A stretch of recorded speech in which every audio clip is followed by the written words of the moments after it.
Hello everyone and welcome to another horrific review. I'm joined by Flea as we discuss Perfect Blue, directed by Satoshi Kon. Released in 1997, this anime tells of a pop singer who gives up her career and becomes an actress. But she slowly goes insane when she starts being stalked by an obsessed fan, and what seems to be a ghost of her past. This feature was made on a budget of $830,000 and brought in $1.34 million. I don't know if that was the box office or home rental. I'm guessing this might have been home rental. I don't see this being in the cinema, but it did well, and there's a reason. This film totally hit the cinemas. Yep. Two things. First of all, apologies for being late. 100% my fault. Life happened. And secondly, Flea, thanks for joining me for this, and thanks for suggesting it. Oh, always a pleasure. I've stuck with Gunner because I think people identify me with Gunner now. That's it. That's your spirit Gunner, animal. Hammer. Hammer the Gunner. Sorry, I've been reading Rogue Trooper. Sorry. I see you making that your avatar. But yeah, that's when this started off, I had to look up the year because there was a wee bit of a when was this set? Because obviously I started watching it before doing the notes. I'm like, bloody hell, that's it's set in the mid-90s, I believe. It was released in 97, but it's set several years before then. There's a lot of references of like early 90s, late 80s. I was getting that sort of when was this set? It happily sits in kind of like the retro kind of region. And that's not a criticism, by the way. It's in a time period, but it's done that well. You can see it's within the time period. Some places completely mess it up, especially animated. They go a bit too futuristic or a bit off the cuff. Yeah, but you can never quite ping it. But here you're definitely getting the definite sense of time and it being in a period and it being in the real world. I'm not going to start spouting. I love this film. I think this film is absolutely incredible. It's got it's visceral. It's hard hitting. It's got some incredibly powerful scenes. Mm-hmm. Oh, absolutely. This is a movie. Yeah. At the end of the day, this isn't a cartoon. This is an animated movie, and it would give a lot of mainstream horror that ends up in the cinema a run for its money. The only thing I don't like about this film is the runtime, because it's not long enough. There's so much more that they could have put in there or stretched out. But that's the mistake a lot of movies make now. Yeah, I mean they're 2.5 hours long and too much exposition. Because it's kind of like there's no. It's almost as if there's no pauses in the action. It's like bang, bang, bang, bang, bang, bang, bang, bang, bang, bang, the end. But that is psychological horror, though. That's the nature of the subgenre that this is. You want the main character, the Mimi in this case, she is spiraling out of control, and you as the audience, you're meant to go along at the same pace. You're not meant to know, is this real? Is this her psychosis breaking down or something else going on? You're on the journey as well, and that's psychological horrors need to be tight. You can't have a 2.5 hour psychological drama because you just lose all the tension. So to me, the pacing this is what movies have lost today with the pacing, and that's why there's so many things that just fall off a cliff or they just get over explained or it just peters on and you're kind of forgotten where the movie start by the time you get to the end. I'm trying to find out how long the live action is, because it's like there's a bit. Is there a live action version of this? There's a bit of a twist in the tale to Perfect Blue. It's based on a book called Perfect. It's either called Perfect Blue Metamorphosis or Perfect Blue Don't Wake Me From This Dream, depending on who you talk to. But it's never been released in English. Mm-hmm. But it's like they were supposed to be making a live action version of it, but then the Kobe earthquake in the 90s hit and it destroyed the studio. And rather than stop production, they decided to release it as an animated feature instead. But there's a live action version that was released in 2002. Oh, interesting. Which I've never seen. I was going to say, because that'll be an interesting comparison, because one thing that anime can do is they can take things to the next level.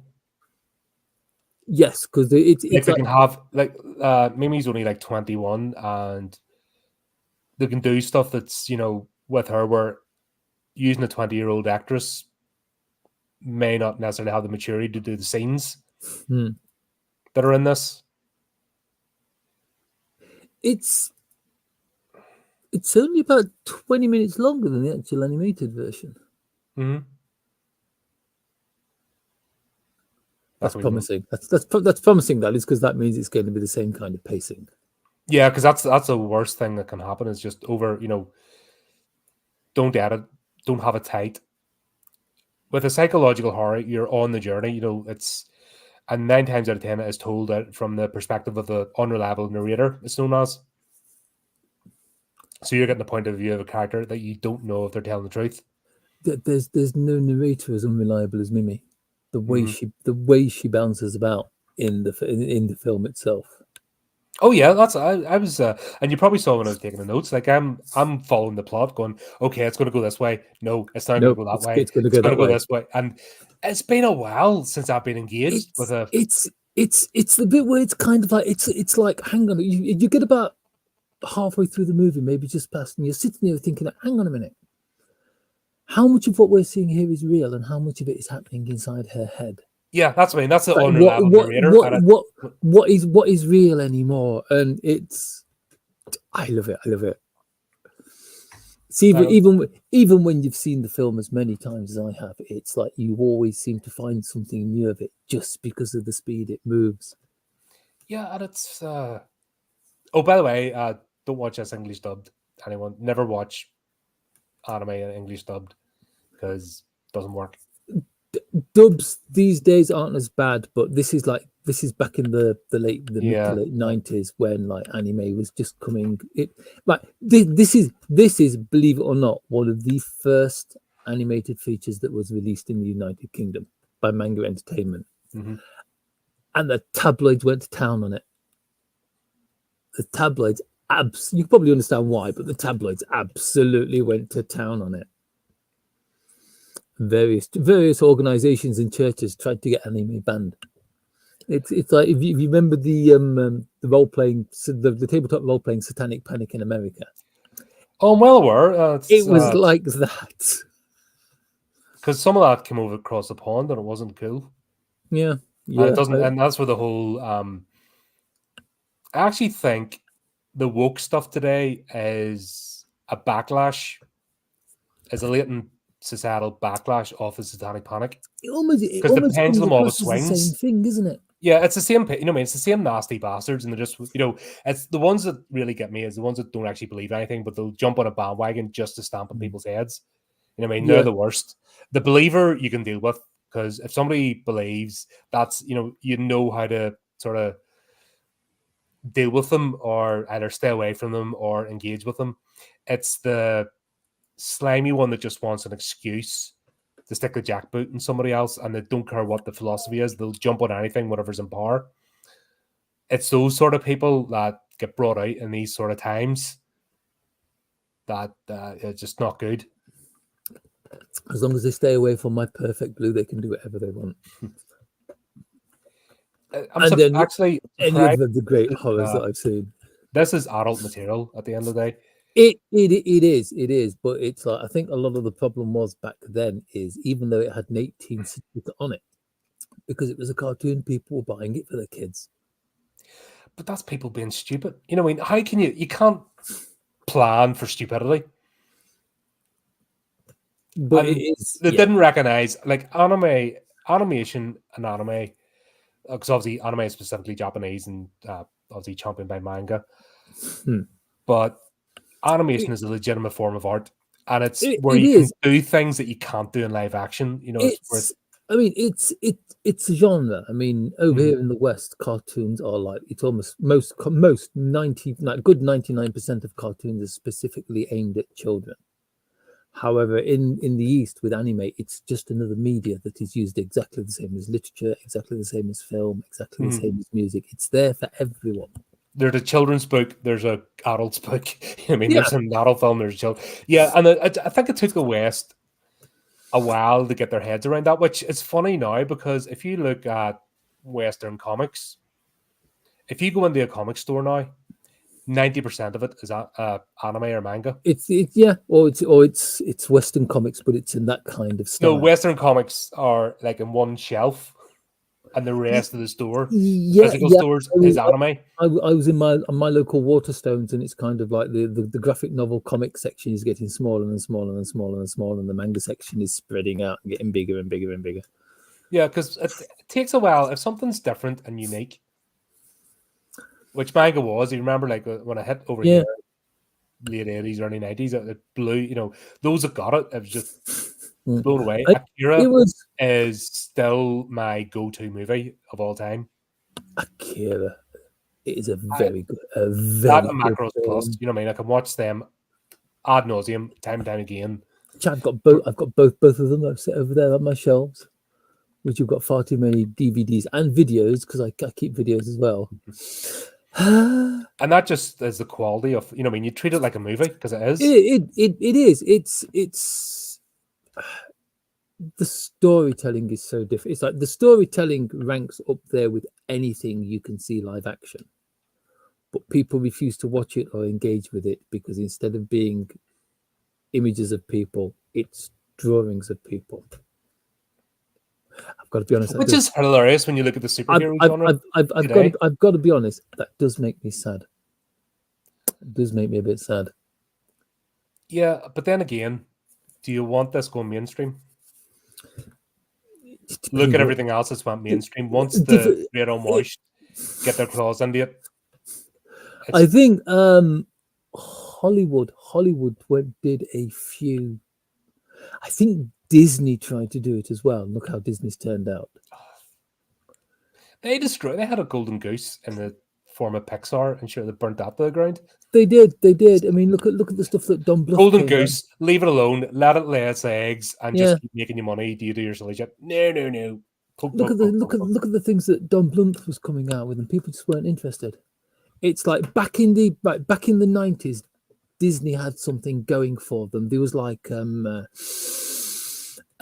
Treasure Planet, Prince of Egypt, Emperor's New Groove. It's like there's a short series of films that were different from anything that Disney had ever done before, and they were brilliant. And they just kind of like let it go and went back to doing the same old tired things that they've always done. Now all they seem to be able to do is remakes of things that were a success 40, 50 years ago. Yeah, that's like I've lost any interest where in the sort of anime, and that's why I'm looking. I put a call out a couple of times now, people to suggest horror anime, you know, because I want to look at something different. Yeah, most of the horror anime I know are series or TV series though. So you're talking there's something that's like 12 to like 24 episodes long, and it's a big investment to watch something like that. Oh, absolutely. No, there's a complete difference between covering a TV, you know, a series. God, I can't remember what the last one was. God, they're on a train, they're going between cities. There's like zombies. Oh, damn it, Iron Castle. What's his proper name? You know what I'm talking about? And I know the one. Over on the last city. Yeah, I know the one you're talking about. Yeah. And then the combined at the end, you know, it's and what most of the mainstream, the thing that I get, it's very formulaic. Like if you've seen Attack on Titan, you've seen practically every anime because it's almost the same story. That's where I get a bit frustrated with it. Cabaneri, it was called. Cabaneri, yes. Cabaneri, the Iron Fortress. That was it. And he was half infected, but he managed to not let the virus take him over. But there are some really good things out there. Higurashi has the Higurashi When They Cry, which is brutal and soul destroying. Without saying too much, but it's just like I was looking for something at the time, and I didn't know what I was looking for, and I saw Perfect Blue. And it's just like this is something I want to see more of. It's like this is the kind of storytelling I want to see. I don't want I don't want stories with like princes climbing high towers to rescue princesses, or dogs running away from somewhere. Yeah, like there's only so many Spirited Away or Howl's That Moving Castle you can watch, and that rabbits, type that of kind of thing. yeah. Princesses lost in the forest and dwarves and things like that. I want something. I want something that's something that's there for my age group. Mm-hmm. Yeah, and that's it. And that's I think the more people, I think that's why manga in particular has just exploded, because people have twigged on now. It's a legitimate form of art, and you can Yeah. read it or watch it as an adult and get it. And this movie is a perfect example. Although the premise, I have to say, is a bit strange, and I don't know if it's maybe a Japanese culture thing and not a Western culture. Because we have obviously Mimi and I don't know whether they're sisters or friends. They sort of blur the line, but they could be. They're friends as far as I can work out. The idol singer. Some of the dialogue makes it, and the way they bring almost makes it as if they're a family. But then I think that might be when we get the reveal at the end why. Yeah, it's somebody in their heads trying to build a family. It's like It's not a family there. They're an idol group. I'm Yeah. not a fan of idols. I don't agree with idols. It's basically it's like it's a bunch of young girls who are put together in a group. They sing. Yeah, they're Kawaii, isn't it? Cham is the name. No, Cham's the name of the band, but I mean the type of it's J-pop or kawaii, I think they call it. I think the Japanese word's kawaii for the type of music. Yeah, but it's just kind of like the guys, the people who are behind the group, the people who organize the group. They told them how to act, what they can eat, who they can talk to, who they can be seen with, who can they be friends with.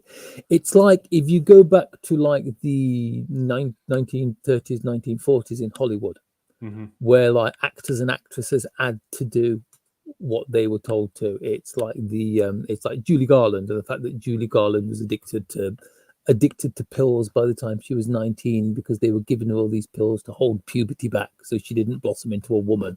So she stayed a young girl so she could appear in their musicals for them. It's that kind of treatment. Yeah. But it's still going on today.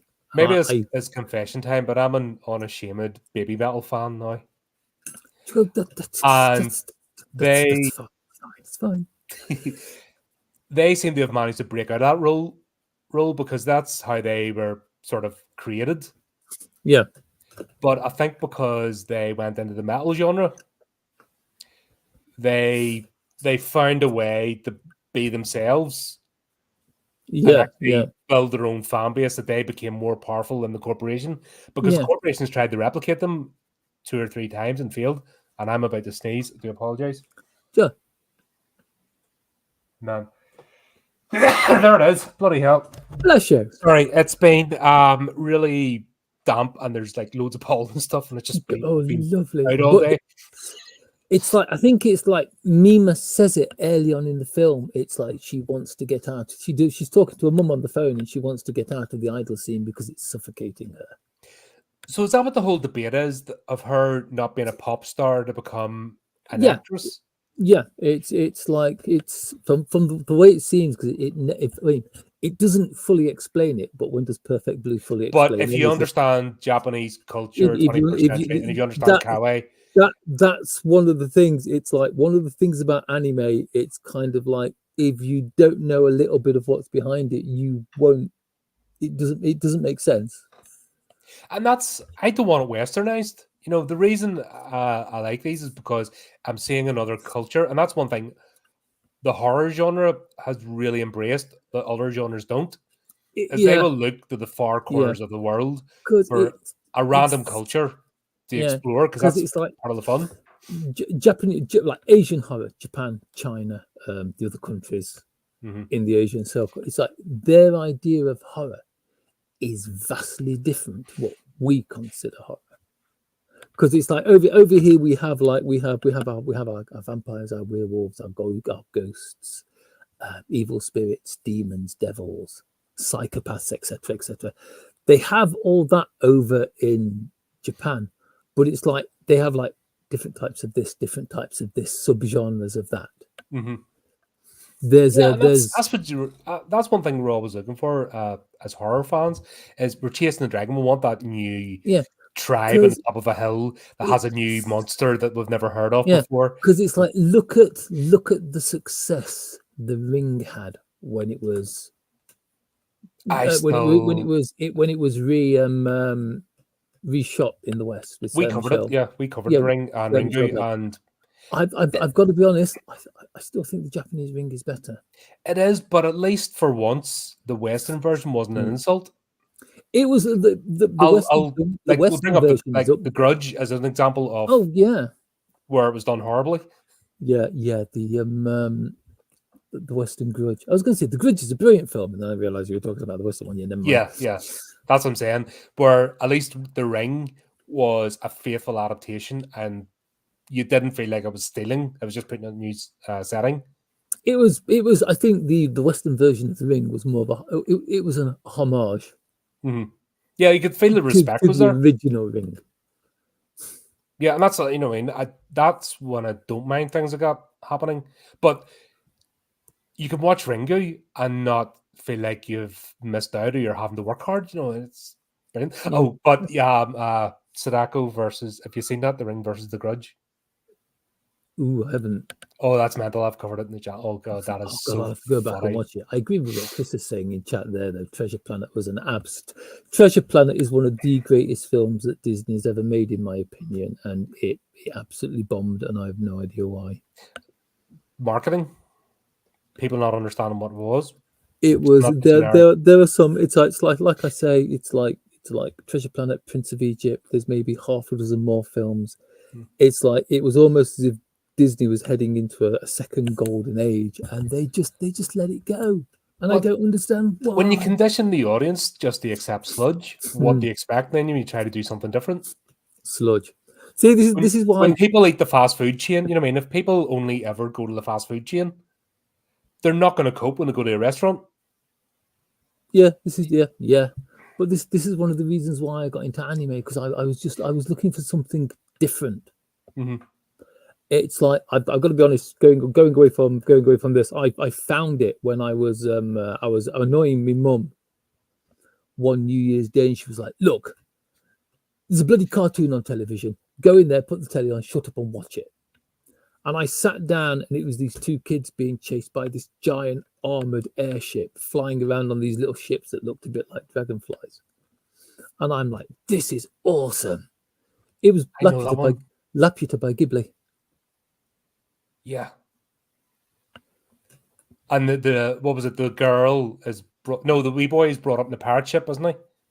Yeah, And he he's gets what's it? away. They're brought up in he's in a mountain he's in a mining town, which looks like something Yes. ripped straight out of rural Wales. Yes. The girl comes floating down from the sky. Yeah, because she was the princess and it was getting attacked and the got her to escape, wasn't it? Yeah. Oh god, yes, I have seen that one. It's like, and it's just kind of like, yes. And it's like I went around everywhere looking for that film, and a couple of years later it was on television again, and I videoed it, and I watched that video so hard that it ripped itself to pieces in the machine. Oh god, done that many And times. I'm not too proud to say that when it did I cried. But I've got all the Ghibli stuff on DVD now, so God. There's an old animated movie, and I can't find. I remember watching it as a kid and being really poignant. Unico, and it's not the last year. It was called Unico, and can I find that for the life of me? did it have a unicorn in it? Yes, but it was like a baby unicorn. It was almost like Bambi, but it was for no, it was almost like the Bambi tail, but it was a unicorn. He had to grow to full power. It was I think it was made in the 70s. 17 yeah, what's it? But I cannot for the life of me. I thought if anything was going to be re-released as a special edition, it'd be that one. But you go to look for it and you keep finding The Last Unicorn, which is a completely different movie. Let me. So I'm looking for the damn thing now. It's bloody hard, honestly. The thing is, there are all these websites out there, because it's like anime is a bit of a grey area, because Japan doesn't mind people making copies of their anime as long as they don't make any money out of it. So you get lots of like fan-run sites. You get lots of fan-run sites with like these random anime on them. Nah, this is like old school. Might have been European. I can't remember. I know. No, it was all the American accents. I don't know whether it was dubbed or not. God, it was one of the ones I watched as a kid, and I was like, bloody hell. You know, you want to revisit it as an adult to see if it was Oh God, yeah. as good as you remember. It's vanished. It's best when it is. Do you know how bad it was? We rented it about 4 times at least out of the video shop. Wow. You know what I mean? It was one of them ones that, we saw it, you know, it was just there. I would rent it for the whole family would have sat around. Yeah, that's the thing, though. People do slag off anime and animation. And if it's done right, it can bring so much more to the table. It's because they don't know. I know, well, because it's like I was talking with Mr. Strain, God bless him, and I'm like, you'd like this, and he's like, no. The only thing he's ever seen is like Robotech. Mm-hmm. God, that's which is like 3 separate series that were all chopped to pieces and put together in a different order for the American market. I always felt like Robotech was a Gundam ripoff. You know, like, okay, right, we've got Gundam, let's just replicate this and give it different names. And yeah, so we'll make it so they change shape. Yeah. That'll be good. It'll be like Transformers, but before Transformers. Mm-hmm. So I absolutely love Robotech. Robotech was great. But we're talking about every other anime apart from Perfect Blue. Well, it's part of the, it's part of the show. We'll go on tangents. No, it's terrible. Don't get me started about anime. We'll be here all night. We'll never get there. But yeah, I have to love the opening this year. Some sort of festival, and we'll get the Powertrons. You're like, okay, I know what they're doing with this. It's like, well, copyright. I mean, could that get any more close to the knuckle of right? I thought it was absolutely. It's like they're going, man, come try and sue us. That scene at the beginning is absolutely brilliant. It's like the Powertrons, we will defeat him, and then that little kid's there with his dad going like, that wasn't as good as it was on the television. It's better on the telly, Dad. Nudge, nudge, wink, wink, say no more, sort of thing. Yeah, I like the humor. I like the sort of, and the ripping off Silence of the Lambs. That was funny. Or the Hannibal. It was more like the Hannibal series they were ripping off. But yeah, you get all these nudges and winks that there's a lot of fan service in there. There's a lot of like little like nods to this and nods to that, because it's kind of weird that you have kind of like this Powertrons, Power Rangers thing, and then these like 3 girls come on and start singing some like cute hippie boppy song. Mm-hmm. Which once again, this is where we get introduced to the super fan, the zombie. And he's such a misdirect. I honestly think it's like, right then, what can we do to create the ugliest, creepiest character ever? And they did a bloody good job. Yeah, that face was just because he's got weirdo and protagonist written across him in very bold letters, and he always seems to be there in the background. Mm-hmm. It doesn't matter whether it's the beginning of the film or all the way towards the end. This figure is just there he's there in the background. She catches him in the corner. Like, Mimi catches him in the corner of his eye, and she turns to have a look, and he's gone.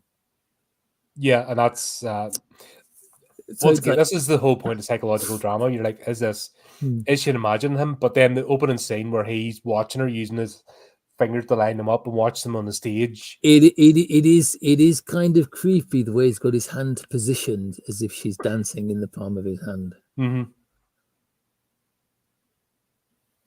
And then when the lads, the lights kick off, you'd think there'd be more security at those places. You'd think so, wouldn't you? But he doesn't play his hand, because you would always expect him to just rip heads off. He's just that big and gangly and zombie like that.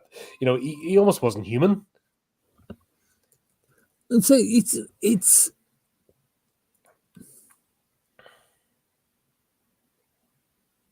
oh, did you? No. This is absolutely terrible. But for something we were talking about earlier, I have found Unico. Honestly. Honestly. Oh, excellent. Still gonna... Right then, back to the sorry, Right. back to We'll to have more streams on. I'll just have a load of Sorry. random shit that I can't. I'm going to say I've got stuff opened up on Perfect Blue. I've got stuff open on Perfect Blue, and some of the people who like voiced it. Some like the production here's and there's that they got, but yeah, but it's. But yes, Mr. Zombie, you never do find out what his name is. No, because he's Apart just a from what does he call himself? Mimi Maniac. Yeah, just his user handle, but we don't actually find out who he is. Because he's at the end of the day, he's not the central part of the plot. He's a misdirection, and I love the way they do that though, because it's like you follow he's the guy that you focus your attention on when he's in the shot.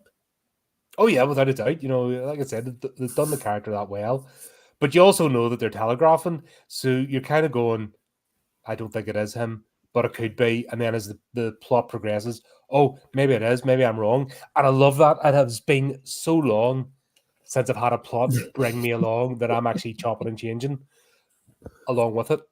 And I miss that. That's what I miss about storytelling. It's one thing. It's one thing anime does so well, storytelling. Oh, absolutely. That's it's like, yes, it's like I honestly say with even with the huge like back catalogue of psychological thrillers that have been out there, it's like the Hitchcocks and things like that, I still rank Perfect Blue up there with them, just because of the storytelling. Oh, without a doubt. Like if this was a novel, it is a novel. I mean, novel, not anime, not a manga. Not a manga, it's an actual novel. Oh well, I've no idea if it exists in English, but it's like the novel. From what I've been able to find out, the novel has a lot more in it. It's like it's like Perfect Blue is based on the novel, but it's very loosely based on the novel. Yeah, because even animation can only go so far, and this is. I would be worried about the live action because it would be sanitized. Yeah. Because, like I said, there's a couple of scenes in this, and even just the descent into madness was such a young character. Yeah, like, it would have to be a special actress to pull this off. It is, because it's like we've said, it's like it is definitely an adult film. It's a film for adults, but it's not a film for all adults. No, that's why it's a subgenre. That's why it's a niche. But yeah, because there is a scene in. I mean, I've watched like slasher flicks, gore flicks. There is a scene in this, for want of a better word, cartoon that I cannot watch. I have to look away. I was upset about the fish. I was genuinely upset about the fish in this, and I'm like, both tanks. Like, oh, there's no need for that. It's like, well, she never fed the bloody things. It's like, sorry, I forgot to feed you again. I thought something else happened. That's the thing. When you go back, you begin to think, was it sabotage? Is it because she kept forgetting to feed the fish, or did someone break into her apartment and poison the water? That's what, I mean. I was thinking maybe bleach. Well, it's like there's so much misdirection in this film, and it's like there are. It's almost as if there are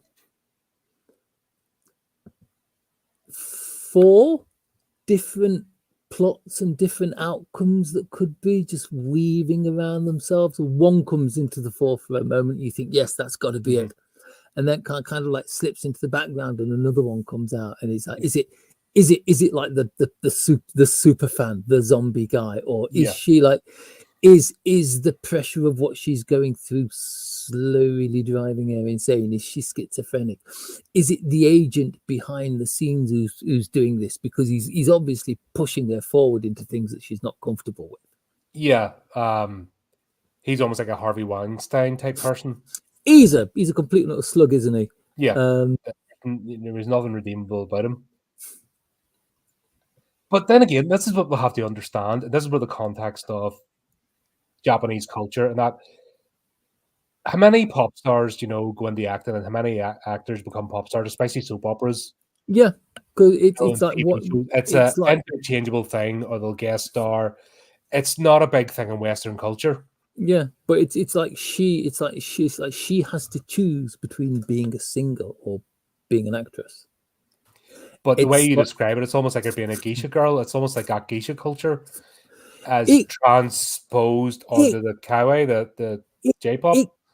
it kind of idol culture. It kind of is because it's like idol singers are there for their fans, and it's like their fans invest in them by buying their merch, buying their Mhm. music, buying their little flags that they can wave at their concerts, and like figurines, like dolls of them and things like that. And it's almost like if one of them decides they don't want to be a singer anymore or stops for any reason, there can actually be like some like pretty serious blowback, death threats, hate mail. Yeah, and that's what this covers. It's the feeling of betrayal, but we don't know who's feeling betrayed the most because the fans, they there's not the trio anymore. The thing's never going to be the same. We see zombie guy, he's feeling the same, Yeah, and we don't know how far he's taken it. And yeah, then it's the fact that he's working security at the concerts when they're singing, but then as soon as she becomes an actor, as soon as she becomes an he actress, feels he's betrayed. he's doing security at where they're filming. Mhm. It's kind of like he's the ultimate fanatic. He's the ultimate fan who is it's like I'm her fan. She belongs to me. Yeah, and I belong to Because her. I'll protect her, but now the she's scene betrayed me. the scene when you see him in his room and there's like his wall is just all of his walls are just plastered with photographs of her. Hmm. I think there are some very very ill people in this film. Yeah, but and also her because I was getting a bit of a Black Swan sort of vibe off this. You're not the only person who said that. Yeah. Yeah, because it's that was actually that was a well told movie. I know there's people have problems with it, etc., but actually, as a psychological horror, it's really done well. And you could actually imagine Mimi being I can't remember what Natalie Portman's character was called, but being her and orchestrating her own demise by actually messaging her stalker and egging her stalker on and giving her stalker access to do harm against her because psychologically she's left the band and the persona of Mm. Mimi has become its own entity. And once again, the unreliable narrator is fantastic for this because you don't know what in front of you is truth or fiction, and you don't mind because it's part of the journey.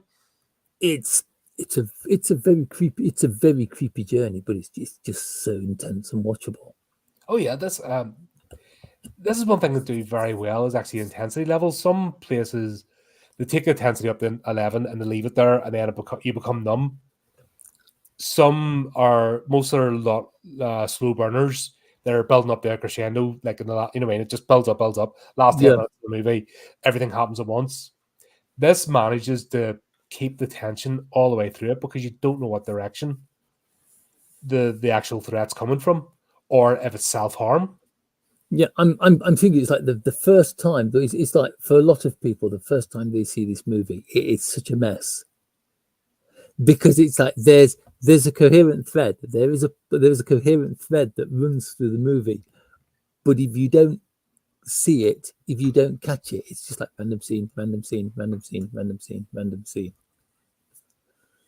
Yeah, and I think it was afterwards I started thinking back and going, "Oh right, bloody hell!" And it is blink and you miss it. But then because they do so well with the misdirection, Yeah, you disregard because there's only so much you can take in at once. it is one of those films. It's worth watching, and then it's worth leaving a couple of days to think about it, and then watching it again, and you will pick up so much more, and it will flow so much smoothly. You need to be familiar, I think, with psychological horror. I think you need to be familiar with that to really appreciate this because that's what this purely is. and it's one of my favorite genres, actually, subgenres of horror, It's nice. No, because warped nice. reality, what's It's actually happening, but the only ones that annoy me is when you don't get the payoff. Mm. You need the payoff. Oh, this Was film. I right? Was I wrong? This Was I film sucked in? This film has such a payoff. But a And lot of movies a don't lot do of that, and then you're left frustrated. there are too many psychological horrors that just kind of like fizzle towards the end. There's one, I know a lot of people don't like Sam Worthington, but he did a brilliant one. And it was all about his daughter getting kidnapped. Oh, But once again, it's a psychological horror, and it's the unreliable narrator. And the payoff of that was brilliant. And a lot of people didn't like that movie, and I'm like, what? Why? I think it was one of his best roles.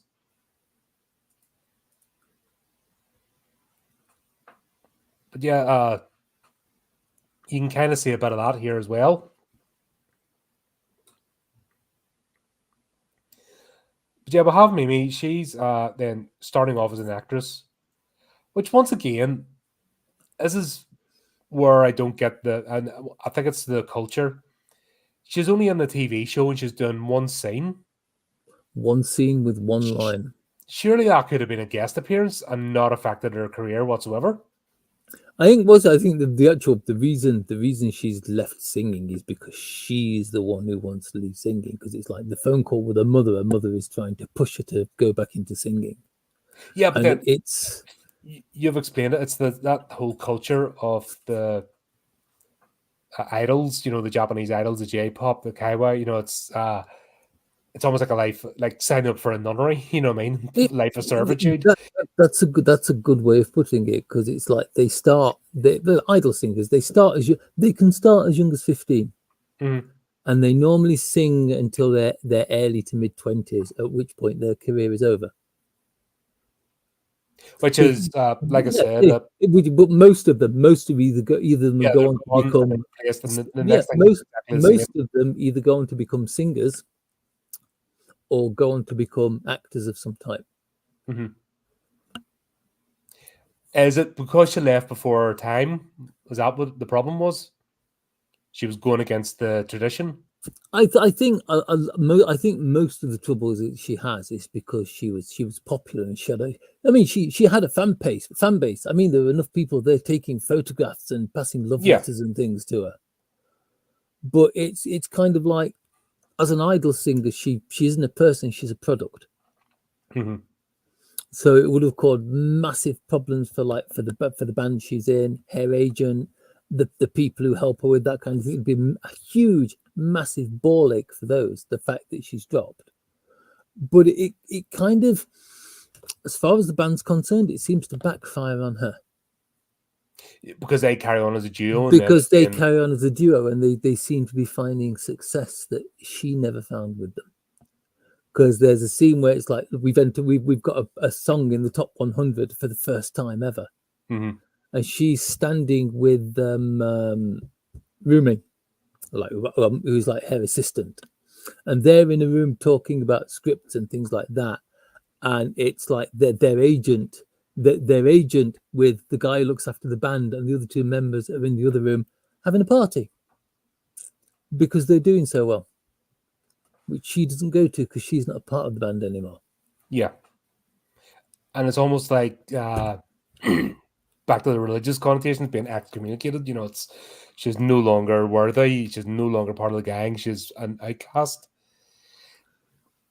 I think it's subtly like 1997. It's amazing that the idol stuff has been going on that long. Oh, good. Because we see it as a recent phenomenon, don't we? In the West, it's Jesus. When did it start? I'm not sure. It's kind of it's always been around, but it's kind of like the access to media has changed the way it comes across. Because before it would be like in the medieval times, it would be a singer in an inn, and people would come from everywhere. And now, of course, we've got television, we've got radio. We've got satellite communications. It's like it bombards everyone around the world, and it's just like people's presence goes out so much farther. I think it makes it so much harder when it's like these girls want to make some kind of decision to change the career and what they're doing.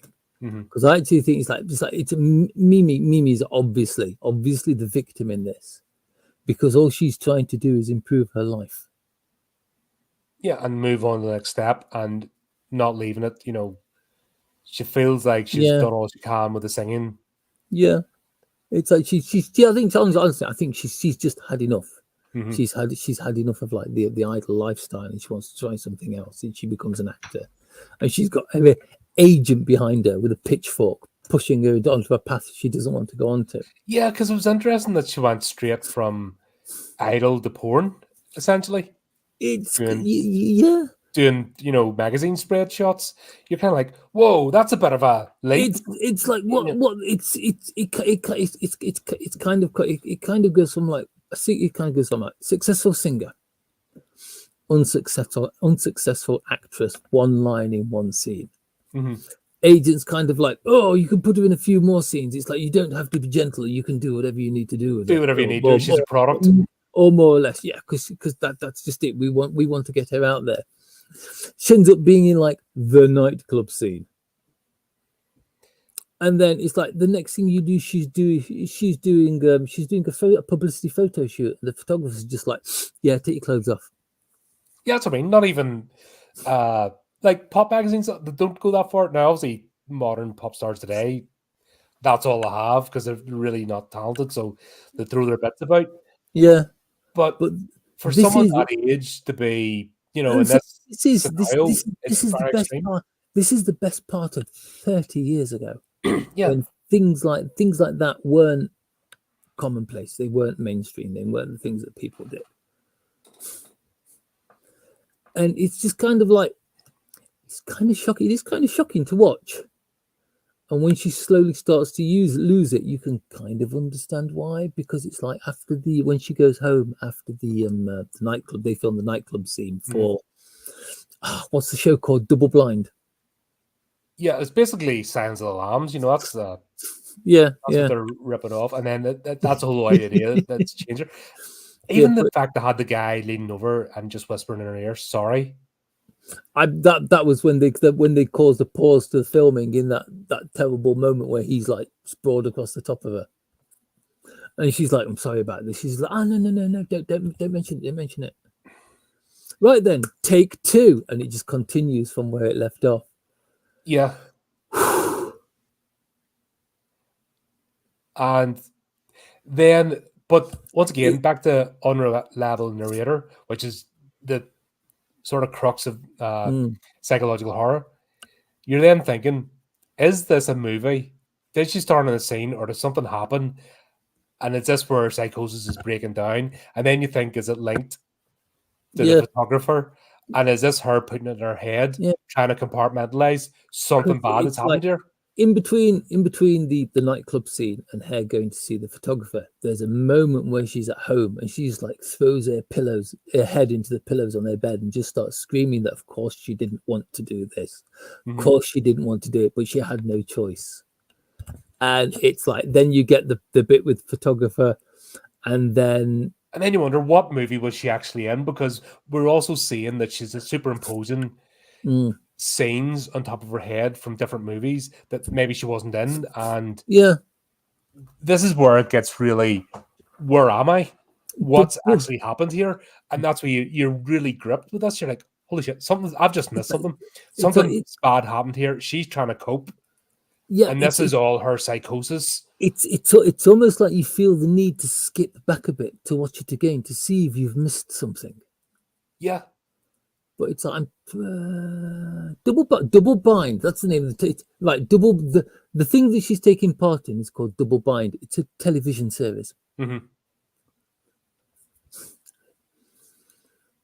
it's just, but yeah, it's kind of like you can't really see when you can see where things start going wrong with her life, but you can't see where things start going wrong with her.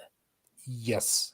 And The that's what you're then super hyper focused. Yeah, the first serious indication that something is going really, really, really wrong is when she's looking at her reflection in the car, in that car's window, and she basically smiles and waves to herself Hmm. because the Yeah, and reflection, that's when you start questioning. You're like, oh, the reflection in the window is her when she was a singer, not her as an actress, and that's just when it really, really, really starts to fall to pieces. yeah, because then we're seeing scenes from different perspectives. So this is where it challenges the normal sort of trope for psychological horror. Yeah, Normally, a psychological horror stays with the antagonist slash protagonist, the main character, and it's all through their point of view. What yeah, this does so cleverly is we're seeing interactions like with the zombie and with other people happening away from Mimi, and you know where Mimi is, but you don't know what she's doing. So the bit where he's on the computer, yeah. But there's a bit before that where it's like when she has a last, right at the beginning when she has a last concert, that guy gives her the pink envelope with the heart on it. oh, the letter And bomb. no, not the letter bomb. Before that, it's the one where she opens it. And it's like I'm always looking into Mimi's room. Here's the address for it. Oh yes, the website, and then she And buys it's like a there's 90. yeah, What was there's that? Was that an Apple Mac 2? it was indeed an Apple Mac Wa- 2. Wasn't it a bloody Apple Mac 2? Like, God, It that was, was. it's like it shows she knows nothing about computers. She brought a Mac. I mean, come on. It's like, but yeah, it's like with like you need your credit card to sign up to the dial-up, and it's like old HTTP Yeah. websites. Oh my god, The oh, bit where she's typing HTTP. TTP. I'm like, oh my God, It's that like is so wow. 90s. It was like it's kind of like she's a young girl. She's a young girl. She's grown up being told what she has to do in her life, and now all of a sudden she's free. And it's like, what do you know? It's like a psychic's like, what do you know about computers? Nothing. Fair enough. I'll teach you. Yeah. And it's like big, small, like 10-inch CRT on top of a big beige box. I It's remember like them well. the golden day, the golden age of computing. Yeah, but it's kind of like she goes there, and This it's is where like the move wasn't it, from the 7.5 inch. This is where we started getting the HDD floppy drives. it's yes, Wasn't it? It was the Apple Mac 2. That's where we moved from the BBC 7.5 inch to the and you can move this bit across, and it's so futuristic and fancy. it's like that. It was the future. It's like this is like it's only if you think it's like what it's set in 96, 97. It's only a Mhm. few years really after the World Wide Web has arrived. Yeah, because it was 90. Well, for consumers anyway, it was around about 92, I think. Yeah, so In the UK it's like anyway. so Um, it's like basically all of a sudden the anime is like the blazing hot burning edge of technology. God, my first computer was a Windows 95, and it cost me $2,000. Yeah, my first I bought my first 90, PC. 94. I bought my first PC in 97 and it cost me about the same.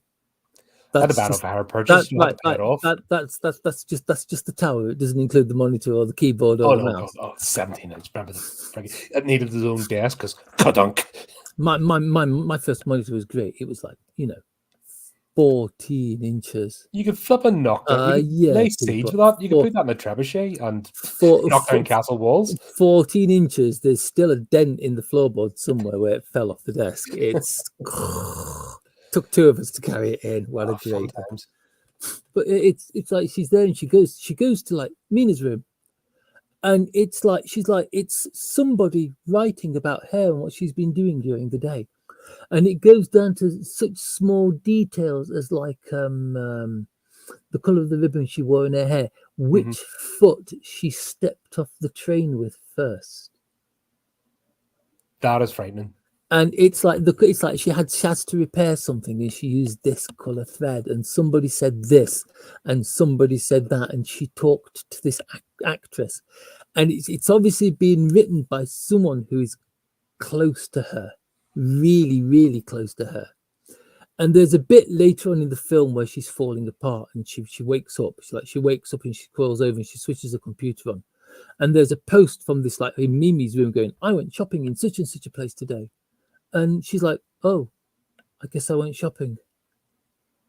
And it's almost as if what it says on this website is becoming it's her anchor for her mental stability. Yeah, because whatever it says on this website is true. It's and that's what I mean. That's what leaves you questioning: is it her? Is it her having a mental breakdown and actually carrying out all this stuff? But also, is any of this stuff happening?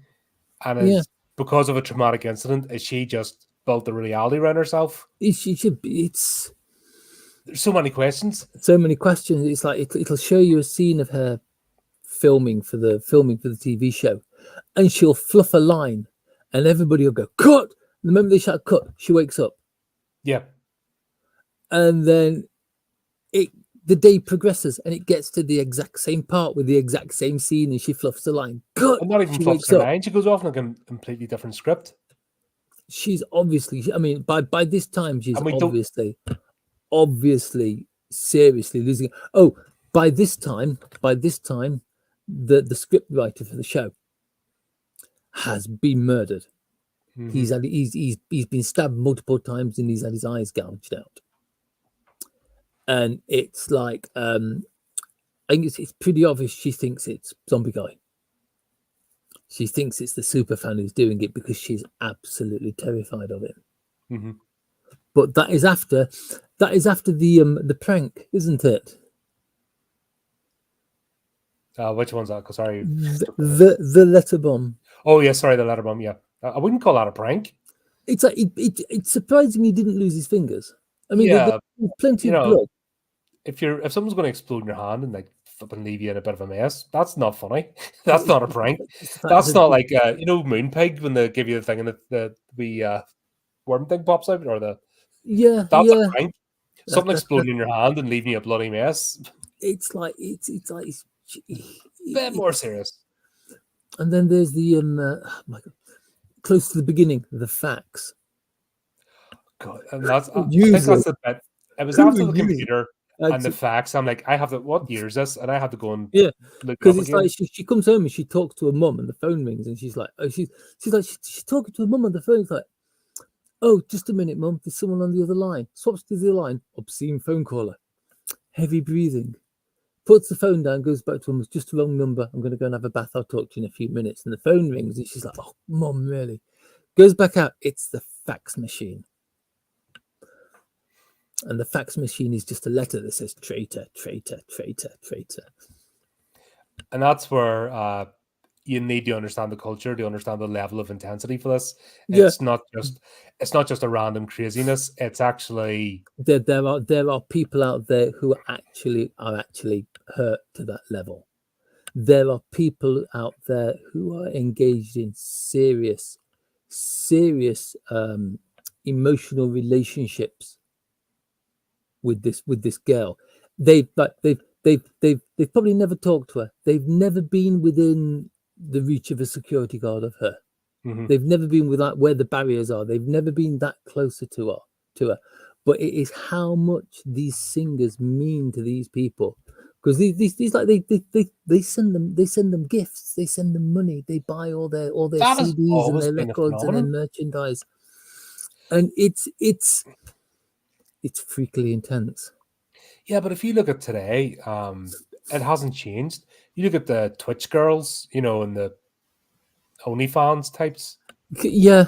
And the people will put themselves into bankruptcy. And they think they have some sort of emotional connection. And then I think there was one example of somebody went to a convention and one of the girls was there and he had tipped her like nearly $100,000 within a week. It was within that week, and they actually met her, and she wouldn't even acknowledge him. He tried to get a high five off her, and she blanked him. Absolutely no recollection. And it's like I've always said, I'm in the wrong business. Oh, trust me, if I thought people would want to, I'd put booby tassels on. I'd be giving it big licks. I'm not, you know what I mean? I'm heading for retirement. I haven't even got the decades, courage so- to use a webcam. What chance have I got? Oh man, yeah. If people are banned, I'm selling. It's just kind of like, and she's just turned around and said, like, she's basically what it's all about. Basically, it's what all this hatred is about. She's basically just turned around and said, what you want doesn't matter. I'm going to do what I want. Yeah. And then, because it's late right at the beginning, you see the fans talking about, like, you see all the fans getting ready with the cameras, and they're like the glow sticks and things. It's like they're all talking about the band. You see them again talking later, and they're basically saying like how much better the band is without Mimi, because you know she was trash and she was holding them back. It's like an ex, you know, it's like that person that hates their, you know, they love their ex at one point. But it's all the same people who at the beginning of the film were like, no, Mimi wouldn't leave. She wouldn't leave. She wouldn't do that to us. It's like she loves us too much. Mm-hmm. But that's there's some serious dark emotional shifts in this film. Oh yeah, and a culture, you know, it's giving you a look into a culture that it doesn't, you know, I mean, obviously the director doesn't want to sugarcoat this. The sort of facade, it's like, what do you call them? It's mainly over in America they do it. Those pageant things. Oh, yeah. Yeah. Where the mothers are actually like, they're about one step away from beating their own kids over the head with a brick for not having the fake tan on right. And their kids are maybe 5 or 6 years of age. God, you know what I mean? And it's all looks fluffy and sparkly, but there's a real evil, like, darkness underlying all that stuff. And we're seeing that here. You know what I mean? The director obviously wants to highlight this, you know, through the story, and he's done it so well. It's subtle. It's not beating you over the head with it either. You know, you have to... You're a bit confused at first, like I was. I've got to be honest. For this kind of thing, Satoshi Kon was one of the best directors out there. Mm-hmm. Because unfortunately, he passed away very young. He died of cancer. Oh shit! He only did like half a dozen things, but everything he did, whether it was horror or not, has this kind of touch to it. This kind of like attention to detail. That's unfortunately, you know, sometimes the brightest candles burn out quickest, you know, that's the thing. But yeah, there's definitely a conversation being had during this film about a state of affairs, and the status quo is being challenged. He got into a lot of trouble from people who worked in the idol industry. Oh, I can imagine, because of the fact that he basically just like ripped the blanket off it and let everybody see what was lying underneath. There's a lot of shit. Oh yeah. Yeah, and the other thing it brought me, and this was actually after the latter poem, where Mimi's talking about her career being over, or they're talking about her career being over, and the wee girl's only 21. I know, right? And you're kind of like, what? But once again, this thing gets you curious. That's why I wanted to bring it up during, you know, the conversation, because you're more a fan of me, but to bring that the light of, you need to understand the culture.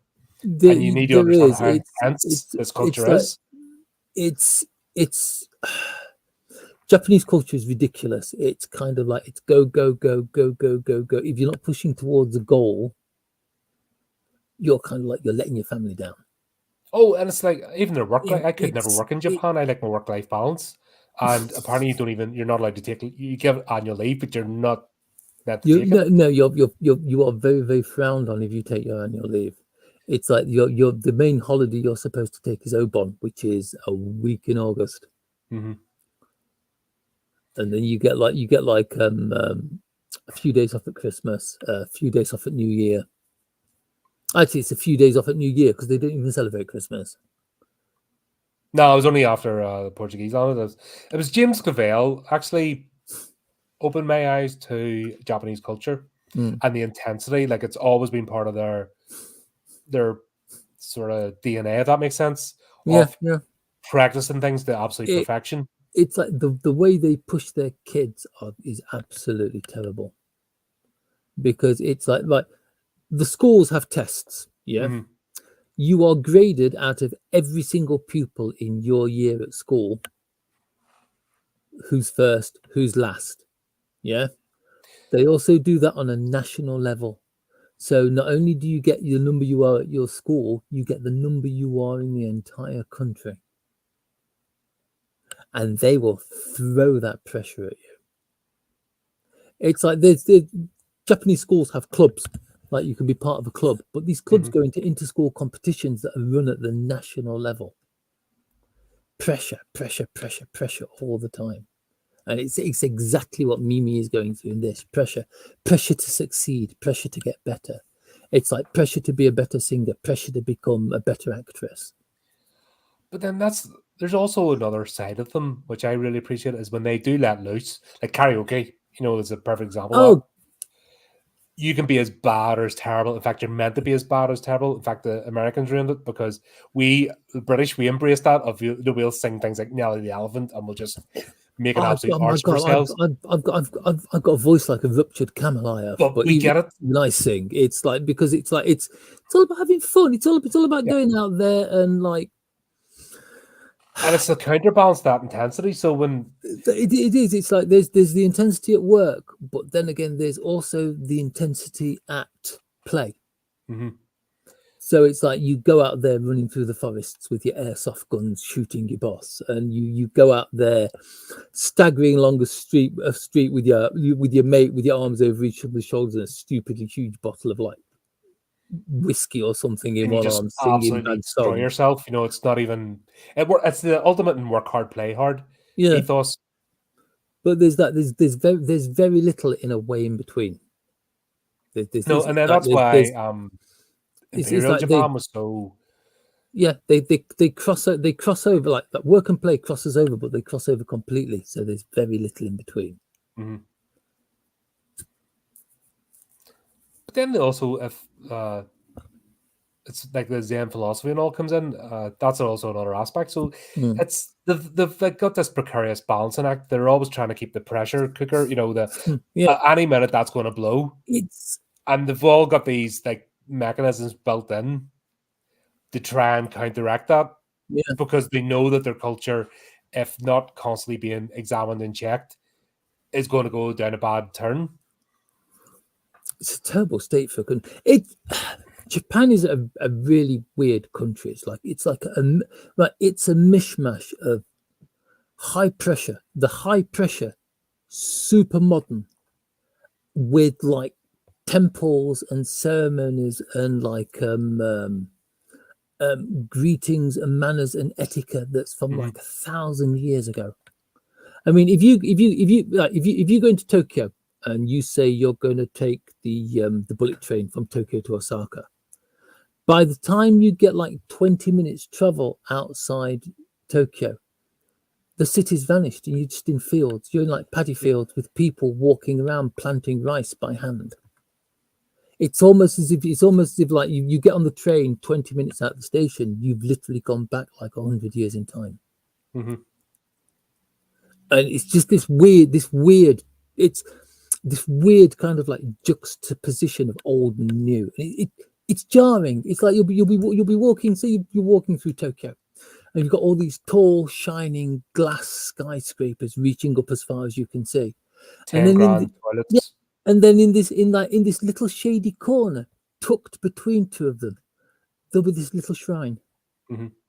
Where someone shrines, I remember those. Someone has been round this morning and they put a plate with some like rice balls or something on the front of it.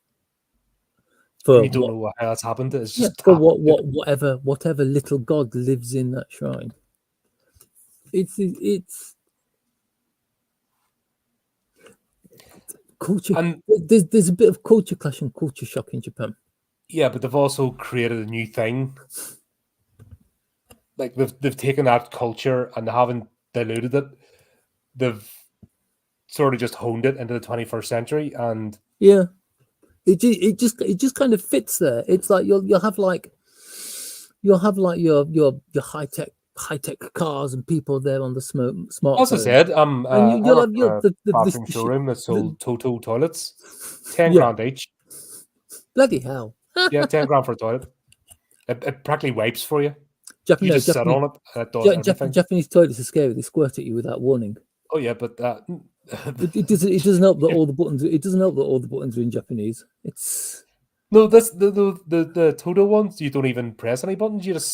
You set it up for you, and that's it. It will wipe and spray as much as you need to be wiped and sprayed, and do you don't know even right? flush it. You know, you just The sit down, do your business, step up and walk away, and Oh my it's God. just taking care of The everything for you. Even blows you dry. the absolute best thing about these high-tech Japanese toilets is the fact that they have heated toilet seats. Hmm.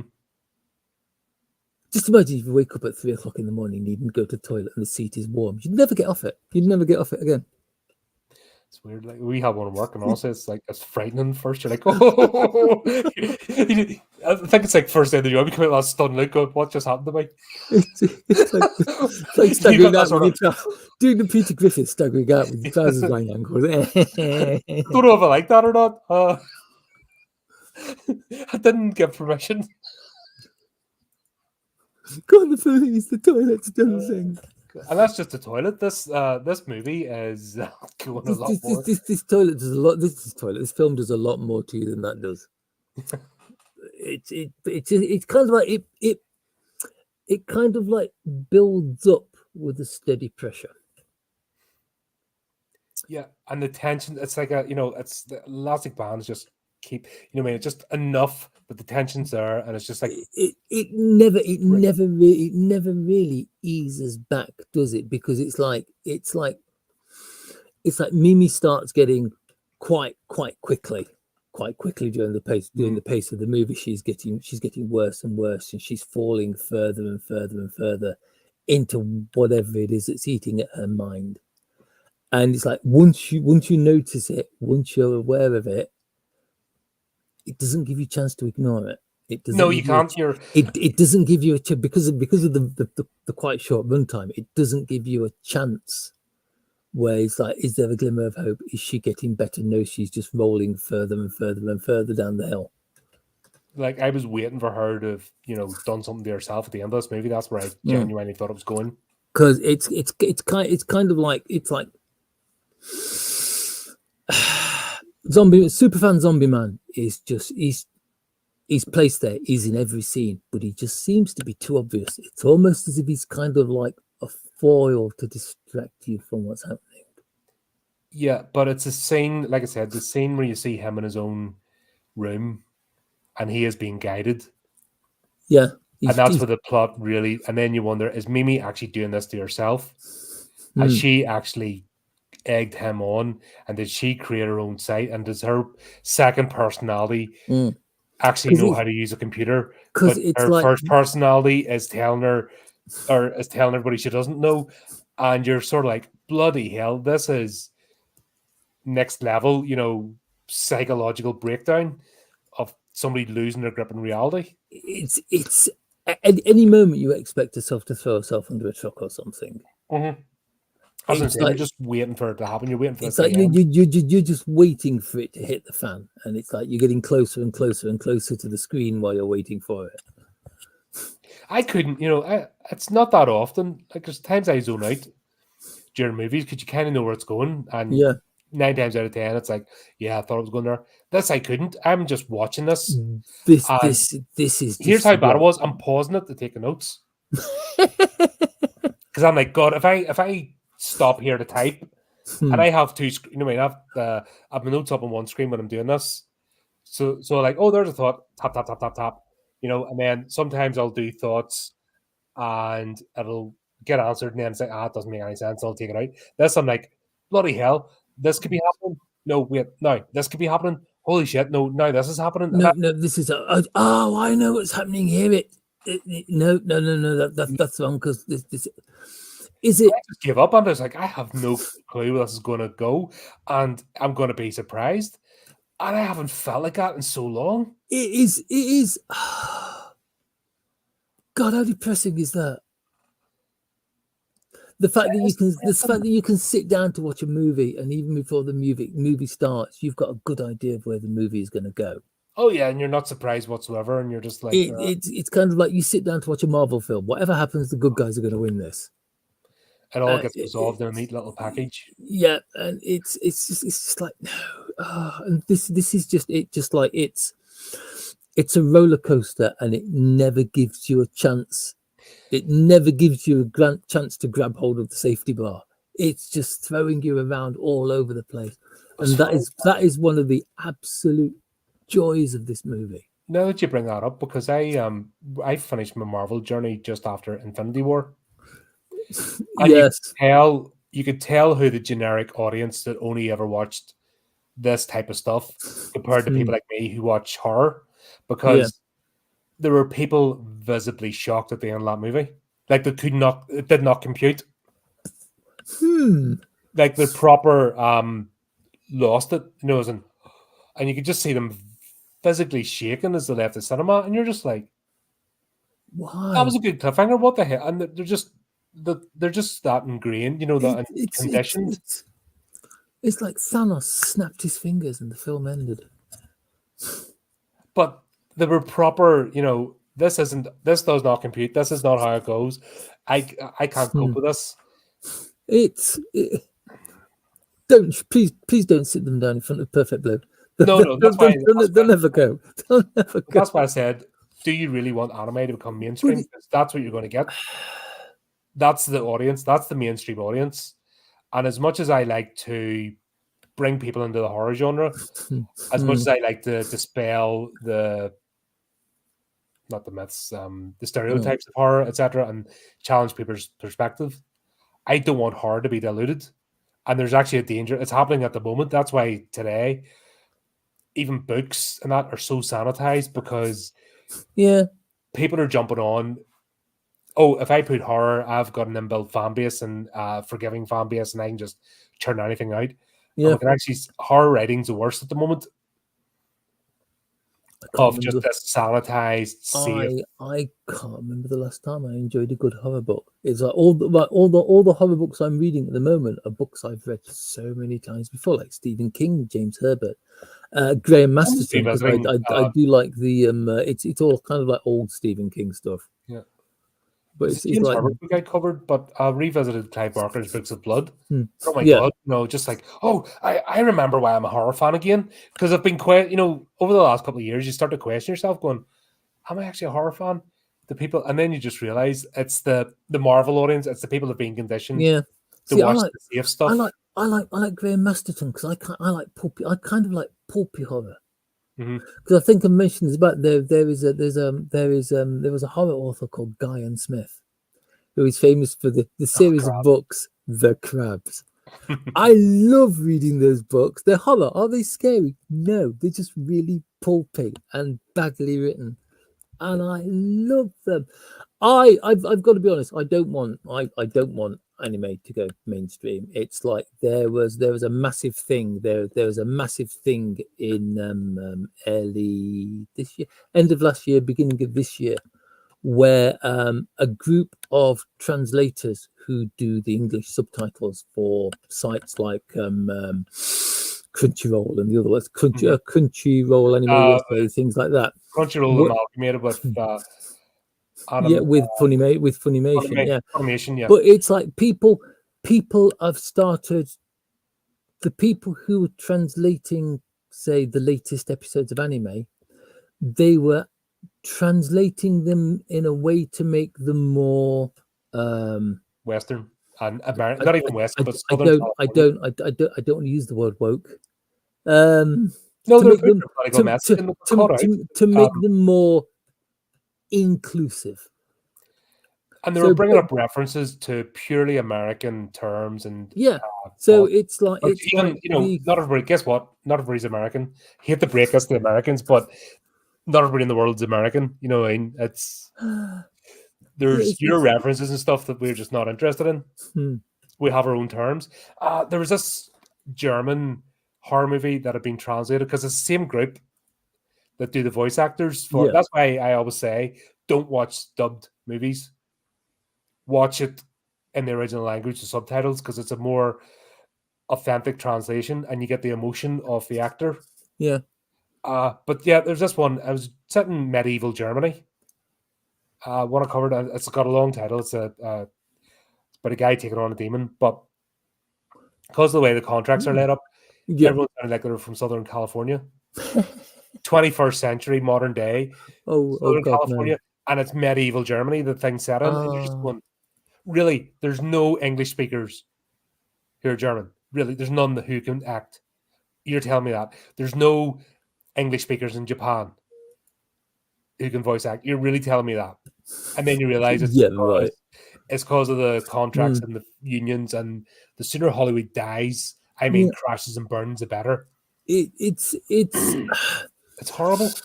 they're westernizing something that doesn't need to be westernized, because half And of yet the they call it half of diversity. yeah They keep half saying of the diversity, but they have to change it to suit them. And you're like, but diversity is just another form of whitewashing. yeah, it's It's diversity is making something so that it's inclusive to everyone. But the thing is, like, if you do that, you take away the edge, you take away the bite, you take away a lot of the drama. and the unique culture, like this culture, this would not translate well into Western Yeah, culture yeah. It's like because the idol culture in Japan is so unique. yeah. But it's like, think about it. Perfect Blue. If Perfect Blue was made today, would it make it into the West? No, they wouldn't get it. It's just it's a very Japanese centric, a Japanese culture, a modern Japanese culture issue. So there's no way to translate this. I'd say things haven't changed in Japan in 30 years. They've just got worse as far as the pressure and the stress is Oh yeah, concerned. like I said, I got my eyes open to it. Like when I became aware of baby metal, I only became aware of them in recent years. I can talk about the last 2 years or so. Like I know they've been going for 14 years, but I only became aware of them like recently, and then I've been following the journey, and then I've looked at the idol culture a bit, and you can see where, like I said, it is manufactured, and it's like, do these poor wee girls have actually any say in how to create the art, or are they just performers? They don't. They're just. But It's God. It's not just. They're not just performers. They're actors as well, because yeah, their whole lives are taken over. It's their entire life is acting the role of who they are on stage. mhm. If they don't like you, if you go and go, what's your name? Oh, my name is this. Well, no, we don't like that name. From now on, you're going to be known as this. Yeah. Oh, and because of the image we're trying to throw, you're not allowed to meet with your brothers. You're only allowed to meet with your sisters. You can't meet up with your parents. You can only go to this and that place. You can only wear clothes by this designer. Mm-hmm. And there's no wonder she wanted to bugger off and become an actress, because that would actually give her the free. Once she'd made her name as an actress, that would give her the freedom she wants. Mm-hmm. It's like, in a way, it's like one of the subplots of Perfect Blue. It's just Mimi trying to become her own person, which is why there's that little sting at the end. Yeah, and even before we get there, this thing really, because at the moment it just seems like her losing her mind, but then we'll start getting murders. Yes, And this is where it takes a real twist. The screenwriter who wrote the nightclub scene. Nightclub scene. Thank you very much. The screenwriter who wrote this knife is stabbed multiple times, and from the looks of it, had his eyes gouged out. Yeah, it was brutal. Like, it was hate. Yeah, and it's like that's not the first one, because the first one is one of the guys who was throwing things at her when she was on stage at the beginning. Mm-hmm. Because she walks into that lift and there's that cutting from a newspaper saying that this guy is in like serious condition in hospital after being caught in a hit and run accident. And she turns around to look out the lift doors as they're closing, and Zombie Man Superfan is standing there grinning at her. Yep.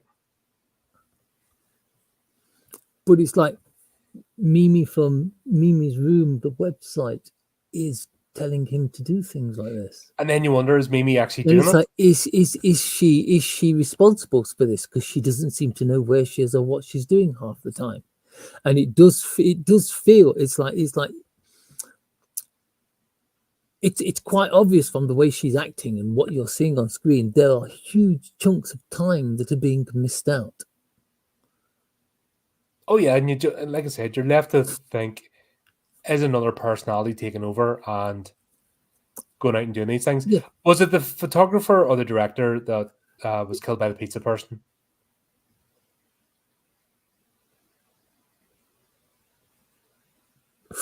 Oh, right. Now then, it was the director. It was the director, wasn't it? Yeah. Right. But if you watch that scene, it started out with the director being attacked by Mimi wearing a pizza delivery person's outfit. Yeah, but was it? But then after she how much do I give away? How much can I give away? Well, we're getting to that, you know, I mean, it's okay. like, let's just say here, spoilers. Spoilers, you've got this far, and you want to go watch this movie. Links in the description, by the way. It is well worth it. I'm gonna say even with spoilers, go and watch this movie. Oh yeah, but if you really want to go on the journey, it will surprise you. It will shock you. There are scenes in it which may hurt you, disgust you, make you feel more uncomfortable than you have ever felt before. Not just simply because of it's the God, I don't want to put it. It's the connotations. It's not the acts. It's the culture and the connotations behind it all. The bit that gets me in the nightclub scene is the fact that they're there doing the scene and the director just goes, "Okay, cut," and everybody stops, and it's like, "Right, okay, action," and they just pick up where they left off. Mm-hmm. That is so cold. That is like, ooh, no. That makes me uncomfortable. How could you just flick like that? It's like actors, respect to them. I mean, it's like, but it's like it's. You can't really go deeply into the things that happen in this film because you're just going to say spoiler after spoiler after spoiler after spoiler. Yeah. We've been circumventing around this because it's one of the films that you don't want to spoil. It's like if someone put a gun to my head. You want to watch this the first time and not know how it ends. Honestly, trust me, as somebody who's watched it for the first time, you want to go on that journey because I was actually surprised. It's so refreshing. You've never seen or heard of Perfect Blue. Because it's like right. I'm going to put my money on the table. Yeah, Perfect Blue is a masterpiece. Absolutely, yeah, I would actually agree. This is a really unique movie, and there's live action, like hardcore horror movies, you know, really disturbing ones. This is actually well told on that sort of level. Just the fact that it happens to be animated, and also the fact that it's animated does not take away. It does not sanitize anything. Because like we both said, there are things you can do with animation that you cannot do with live action.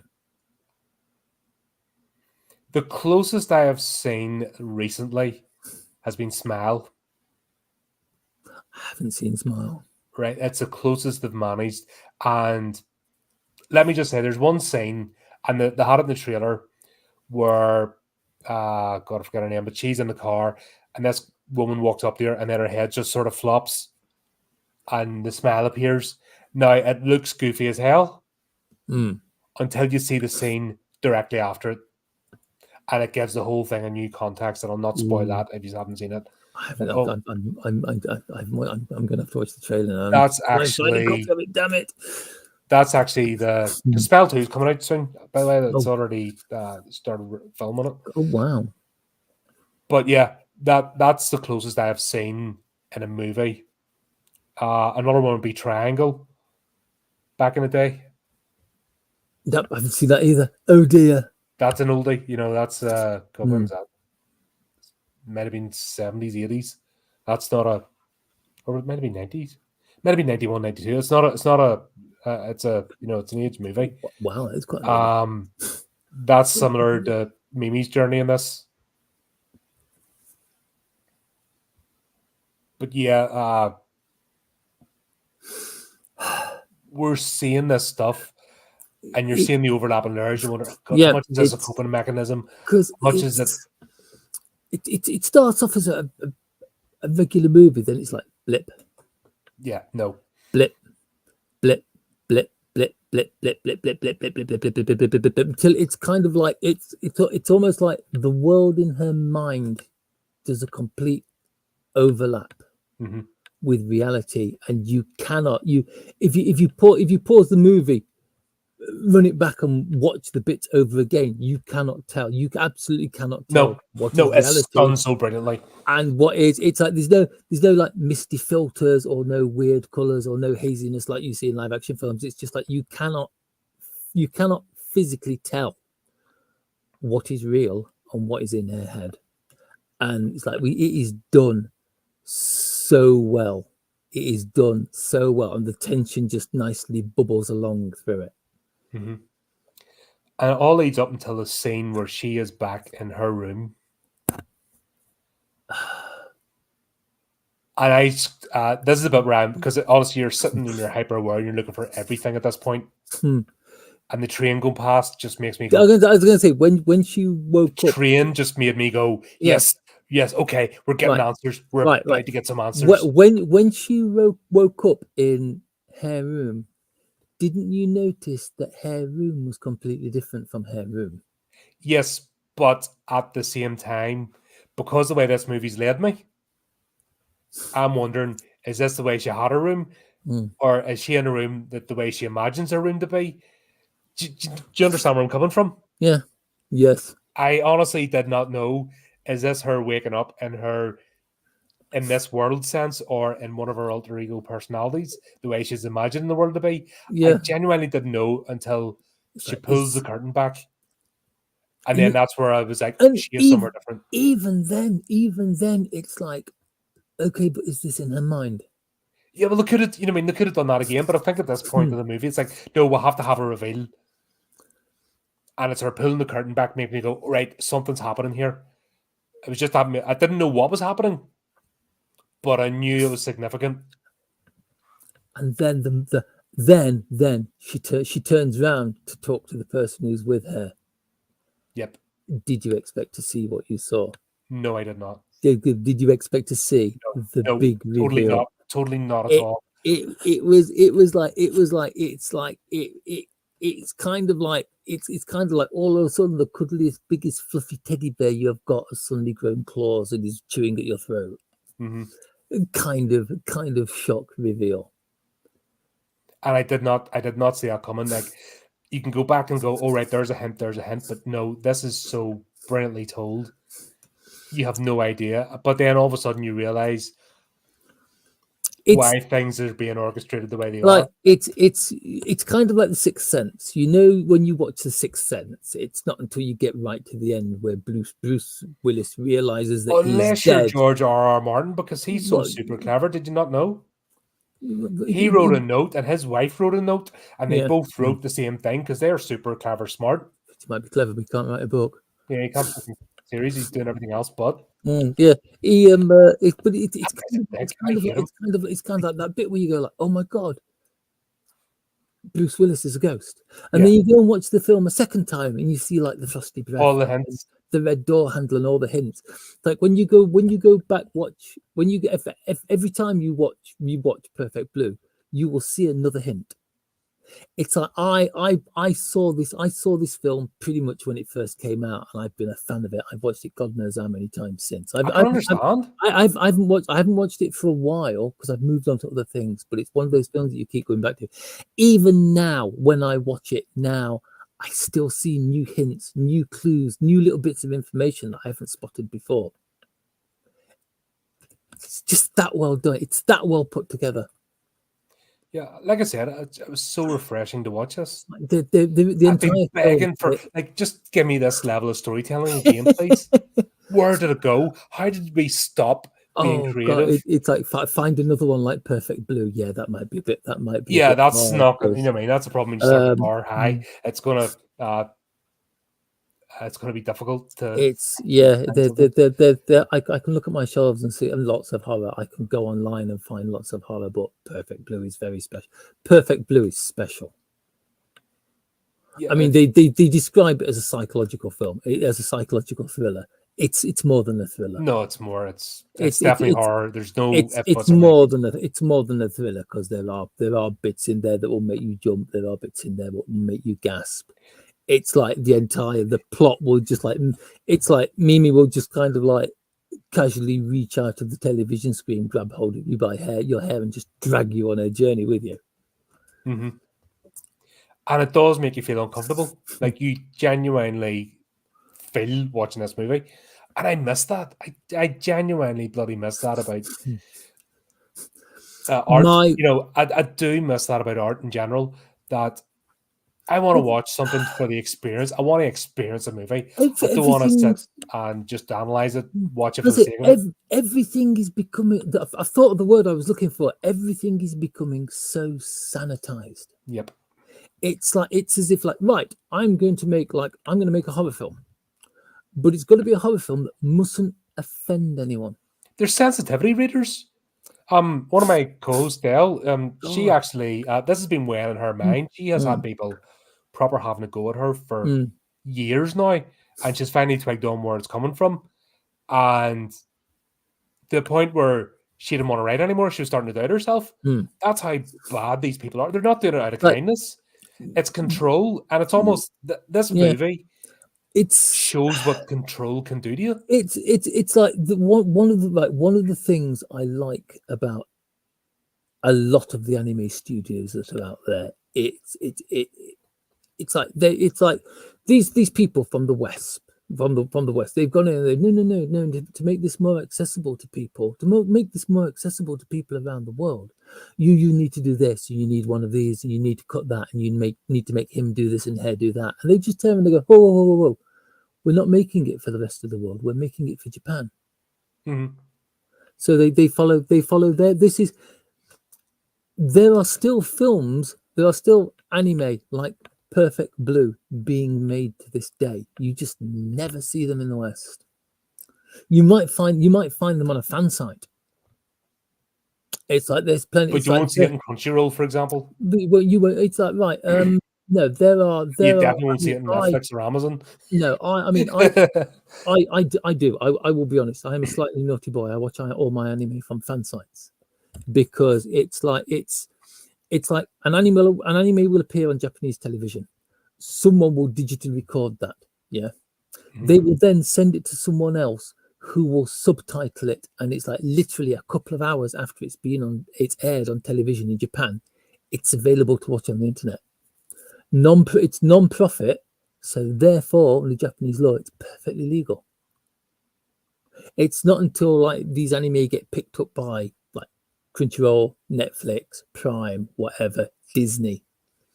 It's like Hulu's another one. It's not until they get there that they slap their copyright laws on them and you get in trouble. Yeah, but it's not even the Japanese ones, it's the American ones. Yeah, there was one I tried to watch on Amazon, and it was something to do with witches, I think. And the language, like I said, they mentioned the American Republican Party or the American Democrat Party. And instantly I left, my mind just switched out. I'm like, that's not even, if you're going to even use political parties, use the Japanese ones. Just translate in the English. You know what I mean? For anybody who's watching, for anybody who's watching this, anime fans, myself included, tend to be very purist. It's like we like our anime as unfiltered and unchanged. I want to go to that world. Yeah, I don't want a sanitized, westernized version. That's why I won't watch stuff in dubbed. Yeah, because I want that experience. If I want Western animation, I'll go and look for Western animation. The fan sites are like the translations on the fan sites are done by people who are as big an anime nerd as I am, and I'm a pretty big nerd. And it's like, so they are truthful to they stay true to the source material, and it's like I've had them to say states instead of prefectures. Yeah, it's like hold on, man, that's a prefecture. Even I know that, and I'm an idiot. I'm two short blanks, and I know that. The Perfect Blue I watched is the manga that was actually the Manga Entertainment DVD of Perfect Blue. Mm.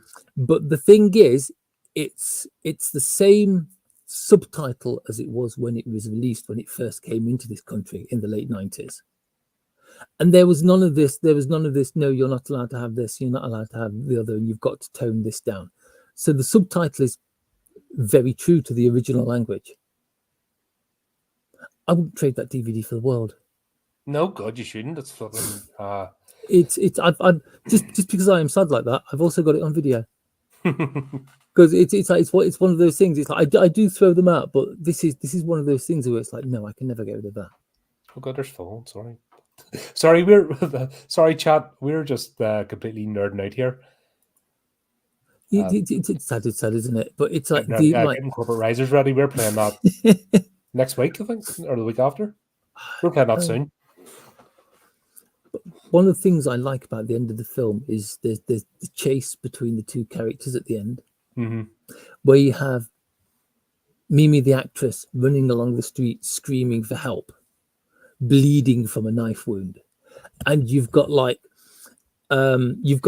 idol singer Mimi is just kind of like hopping and skipping along behind her, and floating, and floating, and then she runs, she floats in front of a window, and you see the truth in the reflection in the window, this slavering beast chasing after her.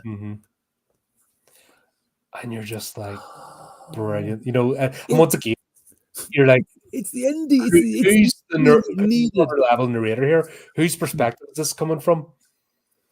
Because we don't know. We're just the dumb audience being brought along for the ride here. Is like idol singer Mimi just kind of like, is that how this other person sees herself, or is it how Mimi in her state of somewhat madness is seeing this person?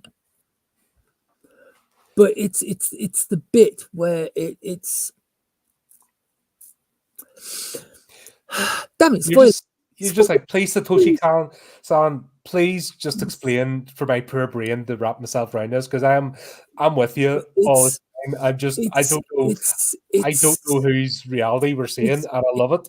It's the bit where like one mad person like staggers his wounds, they'll be quite badly wounded, and they stagger into this road, and there's a truck coming in the opposite direction. It illuminates them, and they just seen that in the dream as well, hadn't it? Like they're on stage and they're the stage lights. But we're also seeing that in the dream. Yeah. Earlier on, in fact, I think I was seeing it twice. Yes, because Mimi herself has that dream where she's about to be run over by that truck, and it's Zombie Man Superfan who's driving behind the wheel. Because it's like the movie seems to shuffle backwards and forwards all the time along its run length to things that have happened earlier. I mean, there is a scene where Mimi wakes up after a bad dream that might not actually be a dream, and she does it like 3-4 times in a row. Yeah. And it always begins and ends in the same place. It's like a Groundhog Day just repeating itself. How the hell did they manage to fit all this into 81 minutes? I don't know, but that's movies used to be able to do that. I was joking about the last critique we did over Prometheus, where that film is like 2.5 hours long, and we got like 6, maybe 7 bullet points on a sheet of paper. There's 2, 4, 6, 8. There's got to be like 20 here, just from like 81 minutes long, including the titles. And you know what? I don't feel rushed. That's just it. I don't feel like this is rushed or it's just cramming stuff in for the sake of it. It's kind of like it's one of those films that you can turn around and say, you know what, this film is the perfect length. It couldn't be 1 second shorter. It couldn't be 1 second longer. You start at the beginning with the beginning, and at the end you get a conclusion. Kind of. Yeah, because there's this final scene where this is just, it wraps up and all of a sudden everything makes sense. And you're like, okay, that's what the hell was going on. Oh my God, that was brilliant. It's kind of like there's a nice quiet bit at the end. There's a nice quiet moment at the end, which in itself has its own sting, but you've got to listen really closely for it. I'll tell Yeah, you about it later, so I don't spoil it for anyone. right. Okay, that'll be an off But stream. I want everyone, everyone, even people who say, "Nah, it's anime, man, I'm not interested," should give this movie Give it a go. Honestly, I would. be And you be. know me, everyone knows me on this channel. I don't gush about stuff unnecessarily. I totally gush. You know what I Just mean? warning. I don't just gush over things for the sake of it. You know, when everyone's jumping on the bandwagon saying this is brilliant, I don't edge or letter. If I am gushed about a movie, I'm genuinely in love with it. And it doesn't happen that often. And I'm almost surprised myself when I find myself going, use me watch this. This is an experience. I It's can't emphasize that enough. This is a movie you will experience. And I've take got on board what we have said about Japanese culture. You need to understand that to put it into context because it's a bit confusing otherwise. The idol culture, understand the dark underbelly of that maybe before you watch this movie and then jump on board. And oh my God, it's even the animation in this, it's so clean. And it's a lot more lifelike than a lot of the series you will see, because really is. there's none of the really pointed faces, tiny little microscopic mouth, tiny nose, eyes that take up 2/3 of their head, hair that goes everywhere. They're designed and drawn to look like real people. Mhm. And that just makes it that more visceral. And then when you get the unrealistic scenes, it makes sense because you're seeing the warped reality. Yeah, it's kind of like the only way you can tell that like the other Mimi is the other Mimi is because she's so much brighter than anything else around her. Mhm. And Because that's it's like fundamentally, she glows in her etherealness. yep, where a lot of movies are made with that entire look the whole way through it, and Yeah. sort of. But this is actually used, and it's a horror. You know, it's a horror tool See, because you know this isn't right, and yeah, it feels uncomfortable. it depends who it's for, because it's like, right, a lot of the anime out there is children's anime. Even because I know you've done you did a video about Demon Slayer, yeah. Yeah, it was the unboxing. I've got the full Mm. set, and obviously I've watched the anime. I really enjoyed that, but it didn't. I don't think it was horror enough See, like for the Demon, right, this channel. If that makes sense. There's the demographic for Demon Slayer is 13 to 18-year-old boys. Mhm. You can see that. Demon Slayer is technically a children's anime. It's got all the gore, all the blood, the horror that's in there, because they don't shield their children from things like that. Yeah, It, we weren't shielded as children. We watched horror movies. We weren't meant to, but we bloody yeah, did. but you're not allowed to do any, and you're not allowed to do any of that now, are you? I mean, oh Oh my God, God! you'd I mean, be it's like held up to court. only terrible parents do things like that. I mean, but it's like Perfect Blue. Perfect Blue is Not for kids. the perfect example of an animated feature that is made for adults. Yeah. And there is a huge difference between what you will see in Perfect Moon, in Perfect Blue, and what you will see in Sailor Moon. Mm-hmm. Watch it; it's good. It's amazing. Yeah. It's like, no, I'm going to gush, so I've got to shut up. Well, firstly, thanks for bringing this to under my radar. Had such a fun time, and thanks for coming on to talk about it. Do you know? It's weird. I'm always shocked when people haven't heard of Perfect Blue. I don't know why. It always surprises me that the people. This isn't one that would have hit the mainstream. That's why this is one that, unless you're like in the zeitgeist, you're not. It's kind of like and that's fine. That's the whole point of fandom. If you're in the know, you're in the know, and then that's things. There's nothing wrong with something being not off the norm or a hidden gem within a fandom. It will never be shown on television in this country. It will never be shown in the cinema of this country. It might be shown at an anime convention in this country if anime conventions still go on, but it won't be shown until like the wee small hours of the morning. And it would be age restricted and ID check. Oh, yeah. But it's like I say, this film will pull you in. It's like, I think it's fast enough, it's paced well enough, it's being created well enough that even people who don't like animation will be able to look beyond the fact fact that it's animated. Mm-hmm. It will pull you in. It won't let you go. It will beat you up. It will hurt you. It will upset you. But it is, God, seriously, It's a gripping story. It's one of the great psychological anime ever made. Well, there you go. Like I said, thanks very much, and we'll be good to come back and do another one, or we'll find similar to this vein, because this is what I'm looking for, that next level. I've set the bar far too high now. Oh, well, you just made your job harder. But yeah, folks, check it out. Let us know in the comments what you think.